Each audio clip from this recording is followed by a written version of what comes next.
Chris, welcome to the show. How are you doing? I'm great, John. Good to see you. Good to see you. Also an early Soylent investor. Yes. Yes. Jordy, good to see you guys. Congratulations on all the success with the show. Thank you. Thanks Yeah, for it's been coming a lot of fun. Where should we start? Can you give us a temperature on the crypto markets? It's been up and Come down. on, let him take a victory Take lap. a victory lap. Let him take a victory lap. I feel like you get. I know the job's not finished, but they always twist your arm into doing podcasts when the market's down and saying, "Oh, you got to hold you accountable." And then where is Kara Swisher calling you when the market's up? You know, that's a good point. That's a good point. By the way, can you guys hear me? Okay. Yeah. You sound great. Okay, great. Yeah, good. I mean, it's been a long journey, as you guys pointed out.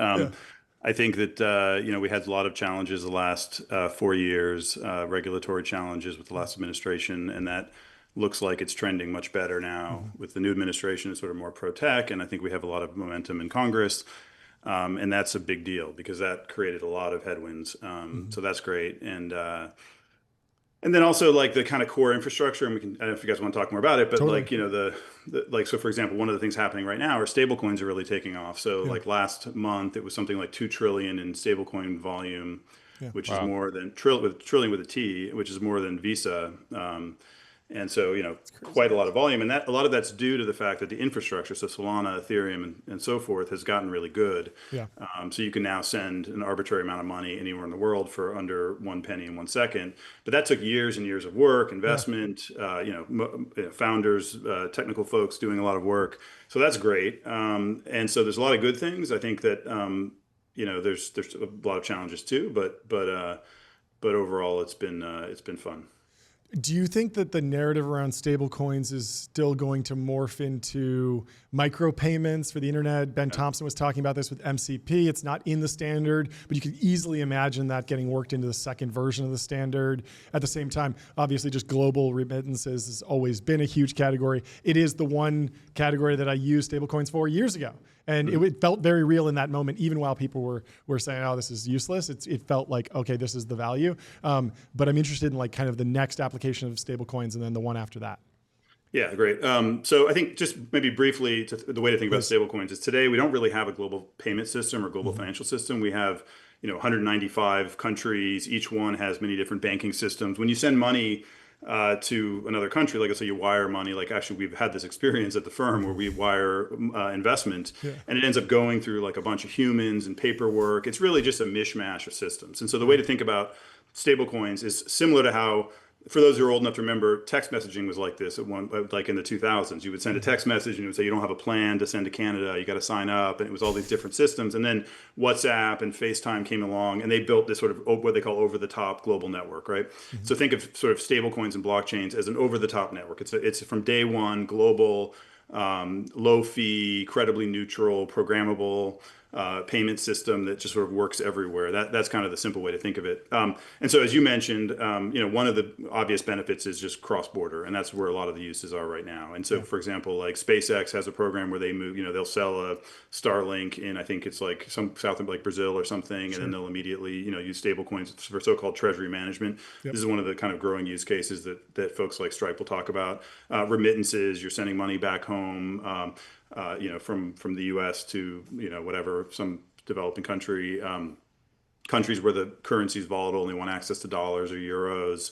And then, as you mentioned, John, the idea that I encourage those who are interested to go listen to the Collisons. They were an All-In podcast a few weeks ago talking about this. What they're actually say they're really excited about is less the low fees and more the programmability, as you just described. And so you can so this is like one obvious thing is, invoice fraud. So people will send, these faxes type things. That's really old fashioned, where they'll say like, here's my wiring instruction. And if you've done this, you'll say like, please make sure you call first. But of course, calling doesn't work in an age of AI because it could be a fake voice. And so, what Stripe was excited about is that because blockchains are programmable, they can have a full kind of reputation system on top. So they know like this is a valid place to send money to for your invoicing system, right? So you can program it. As you mentioned, micropayments, right? Now that you can send money for 1 penny, that unlocks a whole bunch of use cases. So machine to machine payments, every time you're doing an AI API request, as you mentioned, MCP, right? So like why should MCP, I would expect, would have down the road a payment standard, right? And AI agents. So you imagine a world, which I think we're headed to pretty soon in a couple of years, where you have all these different AI agents running around. I'm advertising. I can program. I can write your essay for you. I can, do your homework, whatever. And they're all sort of advertising their services. And then you sort of imagine other agents coming along and negotiating and pennies getting transferred back and forth, and this big kind of, economic, kind of mishmash, like kind of collection, on top. So the web moves from like these kind of sign up forms to agents sending money automatically. And we think that would be most naturally powered by a global, low fee, programmable system like blockchains. Yeah. I'm super curious to understand how your guys' lobbying efforts have evolved over the past 6 to 12 months. We went from, a sort of a large coalition of people trying to basically, block crypto from getting real adoption and traction in the US to suddenly ETFs being approved and things like that. And I imagine that's kind of changed your guys' strategy on the Hill. So I'm interested to hear how that's evolved. Yeah, so I've been doing, I saw Mark Andreessen on you guys, I think it was a week or two ago. I watched that, and Nice.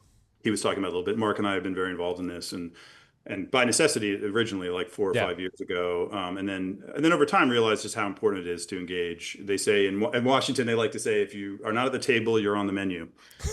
So you don't want to be on the menu. So I've been going sort of like once a month, and Mark has too, and really just kind of trying to explain our perspective, because we feel like the interests of most startups don't have the resources to go to DC, right? And of course, big tech companies do, and big banks do, and all sorts of other big entities do.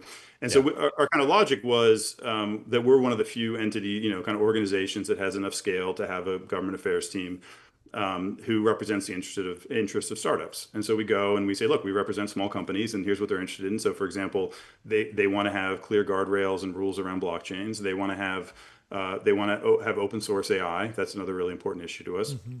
Clear rules on like AI and copyright. And there's a series of things, having a single federal framework and not a 50 state laws on a lot of these things and so forth, right? And so we go and we kind of advocate for that. We've taken a bipartisan approach from the beginning. We think that's very important. I mean, look, just one is we think the way you really build industries is legislation. If you think back to the internet, that was built on the 96 Telecom Act. And had things like Section 230, which, you may know is now a contentious issue, had Section 2, I like to say if Section 230 had been, administrative guidance instead of legislation, it would have been a political football every 4 years. Mm-hmm. It was built into legislation. And so Section 230 is what enabled marketplaces, social networks, and so forth to build reliably on the internet.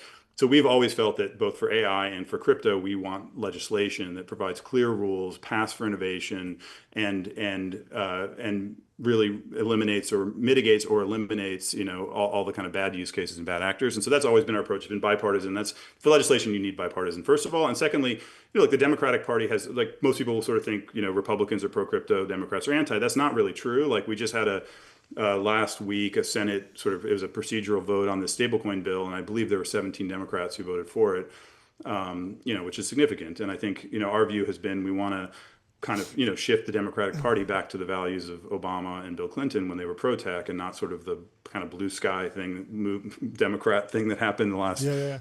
Yeah, I mean, the interesting thing about the lobbying is that I looked at the donation dollars that were coming from crypto aligned people and crypto funds, and it was split almost exactly 50-50.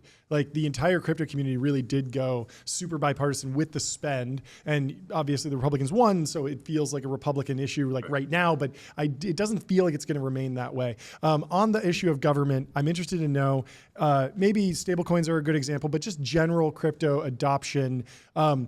How do you think about the adoption across government, B2B, or just direct to consumer? Because when I think about stablecoins, for example, there's people that want to pay people individually, but there's so many ways that you can just tuck stablecoins under some business. Like with the AI thing, if you get Anthropic, OpenAI, Google, Microsoft using stablecoins in an agentic application, the user might never know that I'm paying a fraction of a cent to access a Wall Street Journal article. It just happens, and I'm not even aware. So, what are the key drivers for the different constituencies, and then the different applications, and how do they fit together? No, that's a great question. And I have a broader kind of framework I like Please. to talk about, Yeah. which is sort of, I sort of like to distinguish technologies between what I call inside out and outside in. And so inside out are things that sort of start with established institutions, like AI to some extent is like that. You know, the iPhone was like this. It came out of Apple, a very established institution. AI came out of, Stanford and so forth. Whereas crypto very much, Bitcoin started at the fringes, right? And so, sort of like open source software and there's, other kind of tech movements have started at the fringes and it sort of worked its way in, right? So stablecoin started for the main use case was settling, crypto trades, 7 years ago or something. And then over time, you start to see more and more like, payment providers in Argentina, for example, and that, sort of more kind of moving to the center. Now Stripe, I think of Stripe is very much probably I think the smartest, a lot of people think the smartest, one of the, if not the smartest fintech company is all in on it. They did $1 billion acquisition of Bridge. To get, to ramp up their efforts. I think the main gating factor, like I speak to a lot of like what I would love to see is a world where you have banks and, asset management firms and every payment provider, as you described, John, like behind the scenes, it's just sort of, it's the substrate, it's the infrastructure, right? It's like HTTP or SMTP. It's just this thing that exists. A lot of them say we just want like that final, regulatory clarity piece, right? Because they want that assurance because they're risk averse. We just had 4 years of kind of lawfare against the industry. So that's why I think that's really like, honestly, like I probably spend more than half my time on that now. Like that's just kind of the key. There's two, and just to say there's two big kind of bills that we're advocating for. There's stablecoins. There's one called market structure that's just coming forward in the House now, which is also to kind of clarify more broadly on tokens.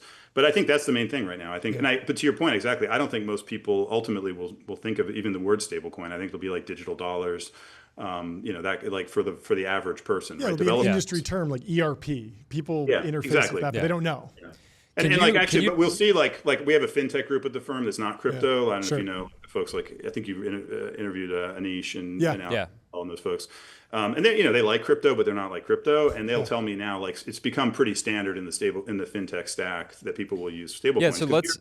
You're like a 3-person startup, and like boom, you push a button, and you got 190 countries. That's very different than the old days. Sorry, yeah, I want to get your point of view on the competitive forces and dynamics right now because we have startups, which there's entire subcategories. You have hyper decentralized, crypto companies. You have sort of hybrid companies like maybe Bridge that are kind of sitting in between fintech and crypto rails. And then you now have big institutional players that are coming in. Maybe they brought ETFs to market to start, and then now they're thinking about stablecoin applications as well. How do you look at the market, and what kind of advice do you give to portfolio companies that are trying to figure out who they are, whether that's fully decentralized or some type of hybrid, or so on? Yeah, I think that's a great question. I think that. I mean, the point is not for like decentralization and kind of this new architecture of blockchains for its own sake. The point is they have specific benefits. So like why would one build on a blockchain like Ethereum or Solana as opposed to a traditional, on AWS, like a traditional architecture? And the answer is when you build, the way I like to describe it most simply is blockchains allow you to build digital services that remove the intermediaries. So for example, stablecoins, you have no intermediaries that are taking fees. You don't have the banks and the payment providers and the payment networks, right, that take all the different layers of fees. So that's an important benefit is you're building these, you could build social networks without fees. You can build games without fees. You can build AI systems without fees, right? Without fees, it's like very low, like a couple basis points. I actually have for those interested, I wrote a book, Read, Write, Own, and I have a chapter on take rates where I go through this in detail. But it's essentially you're going from like 30% in the App Store, 100% in Facebook and 50% on YouTube to like 5 basis points or something, right? So, or 2.5% for payments and so forth. So the first question is why would you want to build on them? The other one we mentioned before is programmability. You can do all sorts of cool stuff on top. And so I think to your question, I think it depends. Like ultimately, I think of startups as you want to work backwards. You want to say, what do you want to do for the world? What kind of service do you want to provide? And then you work backwards and you say, how do you want to build that? Right? In some cases, that means you want to build something on a blockchain, like a pure service, like a protocol, we call it, with a token and so forth. In other cases, you want to build more traditional software that may be like, for example, like you mentioned, that bridges between a bank and an asset manager and a blockchain system, right? So I think ultimately we think of it through that lens as kind of, now as an investor, I skew towards things. I like things with, for example, network effects, because it's just, they can be my career, I've found that network effects can be very powerful, right? You Yeah. invest in something, it grows, it kind of has a natural kind of defensibility and kind of gets better as more people use it. So there's just kind of different lenses you can look at it. The last thing I would say is to your listeners, 'cause I know you have a broad audience. I think that the crypto space right now, the real shortage we have is startup talent.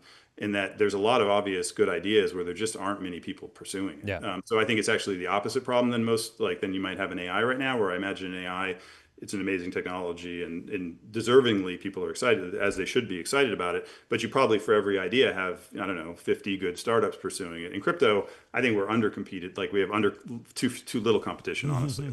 Yeah. So I would just say to your listeners, if you're a smart person thinking about doing a startup, I think there's a lot of white space right now. If you're in AI, pivot to crypto. We heard it here first. Or do both. We love AI at It was 860. my Yeah. words. How are you? I'm sure you're perpetually going to be unsatisfied with the technological progress because you understand the full potential, right? Where are you at right now? We had Balaji on earlier. He's was very bullish on ZK proofs and what's coming down the pipeline there. Prediction markets, and there's a little obviously bit. prediction That markets was cool. feel like During the election, it was like, wow, this is a completely, no one was talking about this during the Bitcoin white paper. And yet crypto has created something that everyone gets value out of in one way or another. yeah. Yeah, I think we are still, I think of these technology things always go in S curves. We're clearly still at the somewhere in the bottom of the S curve. Like I think there's just a lot more growth, and just like user base, there's something on the order. There's tens. Most of these applications I'm describing have, up to 50 at the highest end, probably 50 million users, which is 1% of the internet. So it's still very early. And Polymarket is doing incredibly well, but I assume it's still in that kind of sub 1% of the internet. It's not. And the internet has 5 billion people now, right? So we have a long way to go. I think a lot of the kind of core infrastructure is now, as of a year and a half ago, kind of good enough. I think a lot of these technologies have that characteristic where you have kind of, whether like neural networks only got good enough, I don't know, whatever, circa, let's call it, something in the 2010s because of the Moore's law and GPUs, right? And so, iPhones, once you had capacitive screens and whatever processors and so forth. I think blockchains, I think we no longer have infrastructure as an excuse anymore. Like now it's about building applications, about getting regulatory clarity. And I think we're pretty far along there. I think we have a long way to go, fully exploring kind of the idea maze and all the different cool things you can do. And then bringing it to billions of people is the goal. How have you been advising crypto emerging managers? One of my favorite. I'm going to kind of butcher the stat, but apparently, like the sort of median crypto fund massively outperformed like the median venture fund for most of the last decade, and so I thought that was this beautiful narrative violation because traditional venture would love to poke fun at crypto VCs, yet they were sort of like systemically outperforming the other party. But what kind of general guidance are you giving to somebody that maybe was an active trader and wants to get more into the actual kind of venture side of the game? I've been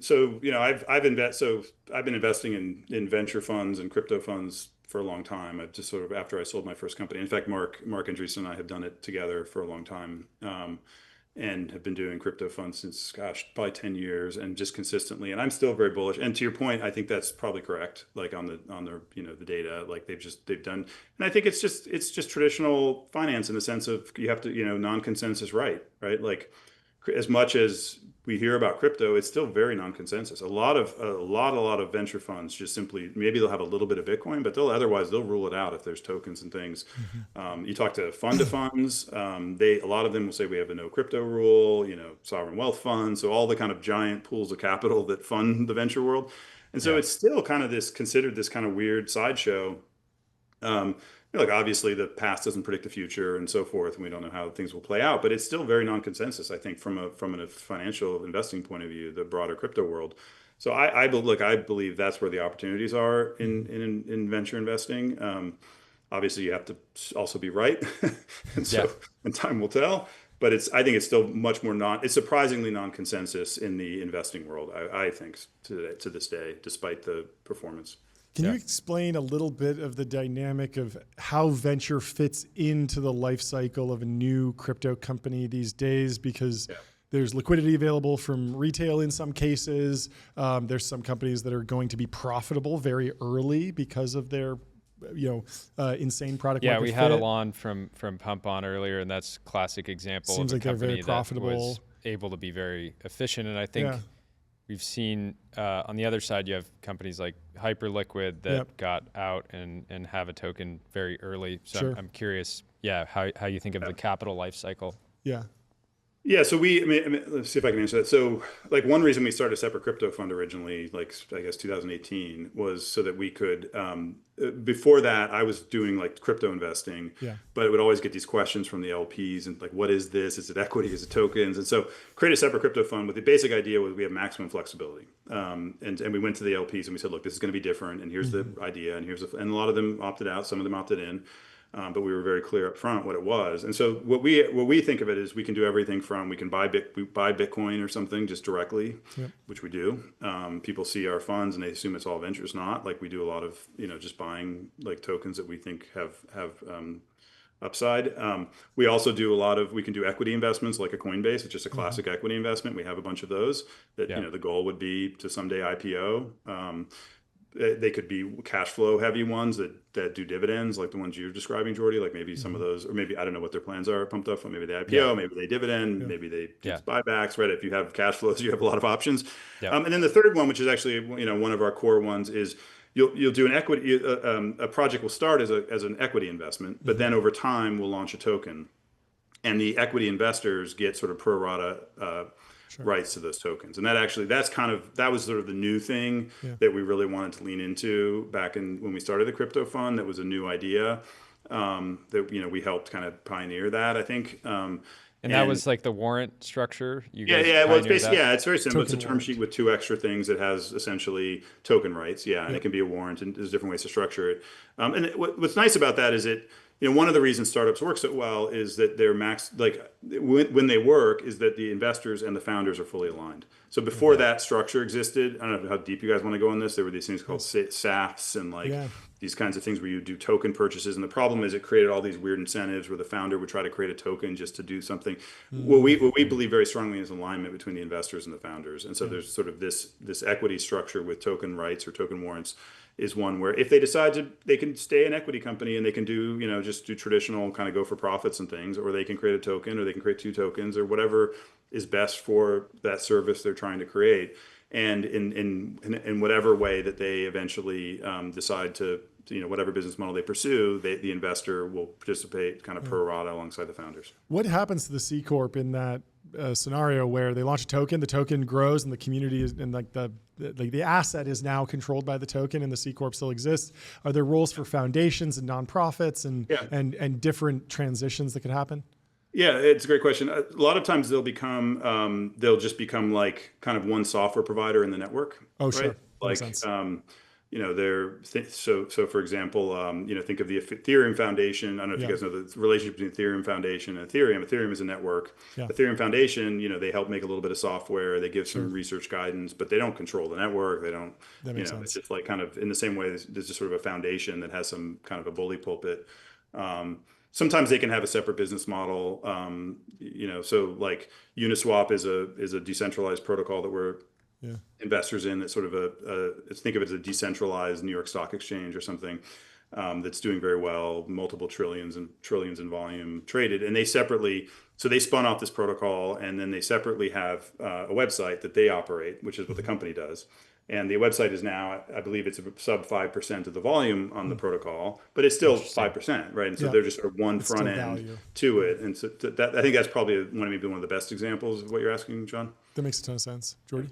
What are you expecting to see out of the kind of real world asset category over the next couple of years? It feels like this year, at least to me, it's felt like we're days or weeks away from some pretty high profile assets coming on chain. I'm curious how you think about the category broadly. Yeah, I mean, I think of stable coins as sort of the initial real world asset, right? So you have Yeah. dollars in the bank account, and then the great thing about that, the kind of adoption there, and hopefully all the regulatory clarity we're getting, is that will be a natural stepping stone to, you have Robinhood talking about stocks, you have Mhm. BlackRock talking about, treasury bills. Wouldn't I think it would be nice if anyone in the world, I think it'd be good for the U.S. and I think it'd be good for the world if anyone in the world could buy, 4.5% treasury, interest treasury bill, right? Yeah, totally. And have it secure and easy and permissionless and low fee. I think it's good for our, the U.S., the popularity of the dollar, and I think it's, it'd be nice for somebody who has a volatile currency to have access to those. So stocks, bonds, and then you can imagine, all of these sorts of so-called dark pools. So, still a large part of finance is people using Bloomberg and calling each other. And a lot of that, like trading bonds and muni bonds and corporate bonds and things like that. There's a lot of interest from the banks to think about ways to use blockchains to create essentially marketplaces there, maybe permissioned marketplaces where only kind of certain participants can participate. For them, the benefit is, why haven't they created a network like a marketplace before? Because they don't trust each other. They don't want, like, who's going to create it? Is Goldman going to create it and JP Morgan's going to use it? They don't trust each other. They don't trust startups to do it because then the startup will start taking big fees. They've just sort of kept it informal and by phone. And so in a way, a blockchain kind of solves a political problem of getting these 20 Mm. entities or 100 entities who previously wouldn't kind of coordinate together. I think that's one broader way to think of blockchains is like it's like if AI, is solving all the problems in the world that they need more intelligence, right? Blockchains try to solve the problems in the world that need more coordination, right, or more, kind of collective action, getting a bunch of, blockchains are fundamentally social technologies, and it's about getting a bunch of, that's what money is ultimately social, right? It's getting a lot of Yeah. people to agree on a standard and to use the same systems and tools. And so similarly with real world assets like that. And then there's other interesting ones to your question. Like we have one called Story Protocol, Oh yeah. a project we're investors in that's putting intellectual property on blockchains, and letting people, do capital formation and licensing and so forth around, so you create a new, a superhero theme thing Yeah. and someone wants to make an AI remix of it. And like, I how was do about to they, say AI, how do really they pay for important. their Yeah. rights? And so Yep. we think a lot about, like, in an AI world, like how will, creators get paid? How will IP work? How will money flow on the internet in a world with abundant content, right? Yeah. And I think we think blockchains have an important role to play in that. How would you like to see the industry and kind of the world collectively try to solve social engineering hacks? Feels like WorldCoin is one Yeah. Mhm. potential solution there, but I imagine there's a bunch of other sort of businesses that you could fund, and then a whole regulatory piece as well, which is we sort of force these large companies now. Balaji described it as like, to basically hold these, honeypots of data, and there's probably got to be a better way. Yeah, a great question. So, yeah, you mentioned WorldCoin. I'll just say briefly. So, what WorldCoin does is what we call proof of humanity. So, it's a way for you to get a cryptographic key that proves you're human. And the idea is, in a world, as we're moving too quickly with AI bots and deepfakes and so forth, it's useful to be able to say, "Hey, I'm truly a human," and then, I can imagine a blue check on Twitter that actually, literally, cryptographically means you're human, and not just that you paid $10. We think that would be useful. It's sort of a missing, kind of building block, so to speak, for the internet that I think we all want. And so one thing we think about is like, what are those missing building blocks? You mentioned zero knowledge proofs. Zero knowledge proofs are, I think, a really interesting cryptographic breakthrough that I think people underestimate in the broader world how important they are. What they let you do is essentially prove things. So I can prove, like a bank needs to know I'm a U.S. citizen, let's say, or Hmm. I'm, have a certain income or certain profile, health data or so forth.